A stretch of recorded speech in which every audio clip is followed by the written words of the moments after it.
Hannah. It's Sunday night at 9:12, so I'm going to try to talk really fast to hurry up and finish this video. And so, to add some length to my video, because I really didn't know what I was going to talk about today, I wanted to comment on your last week's video about how you played Slender. But other people seem to be fascinated by this, and it kind of makes me wonder, why? Why is there even a market for these games? And movies and haunted houses and everything else. And so I kind of was thinking along the lines about, after you've cried a lot and you're really sad, you kind of get happy.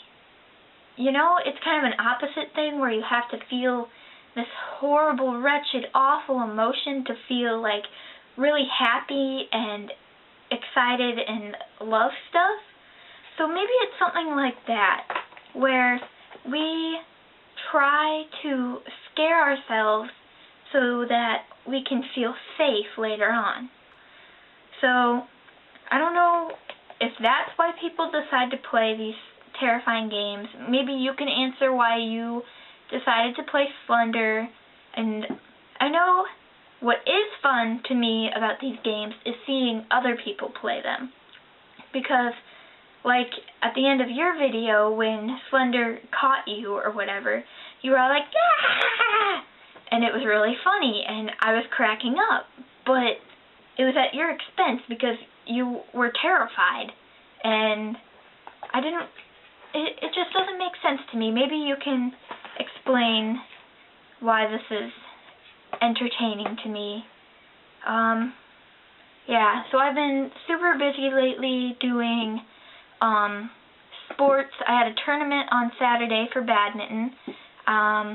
Yesterday was Easter, and it was also our friend's birthday. And on my birthday, she made me this really awesome music video. So I did the same thing for her. And then today I had practice for badminton, and I just worked all day at a garage sale my church puts on.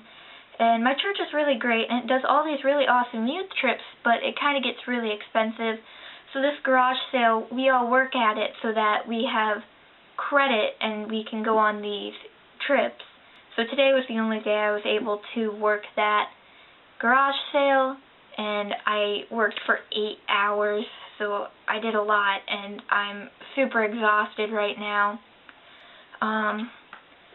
Yeah, oh, and some people may not know I play 2 sports, swimming and badminton, and there's a lot of argument over whether badminton is a sport, and I kind of wanted to get into this because it's really interesting to me what we consider to be a sport. I feel like I'm getting closer and closer to the camera, and then my head is just going to be huge later when I edit this.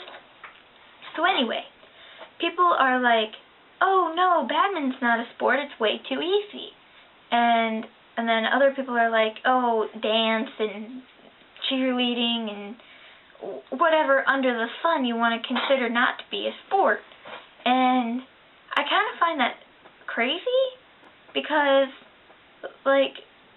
what is the definition of a sport? What gives people the authority to say that isn't a sport? I know the best definition I've ever heard for a sport was from my swim coach, and he said, "A sport is a physical activity, which all these activities, I agreed, are physical. You can't judge it if you've never done it." So I'm going to keep that definition. But he also said that they have to be based on a system of points or time where it's not based on a person's opinion. So that kind of ruled out anything with a judge. The line gets really blurry when you consider umpires and referees and stuff. Their opinion goes into how the game is played. In swimming, we have officials who decide whether or not we're doing the strokes right and properly. So are they judges? Do they affect our scores? Does that make stuff not a sport? Because I don't think so, because then, nothing's a sport, because you always have to have rules set out, and you have to have someone there to enforce those rules. So it gets really confusing, but I definitely think badminton is a sport, and I'm willing to respect anything else you guys want to call a sport. I think people really don't have the authority to decide things aren't a sport, and I have nothing else to say, and I gotta edit this really fast because it's really late on Monday, and I don't want to get punished, and I will see you someday. I'll see you tomorrow because we're off of spring break now. Goodbye!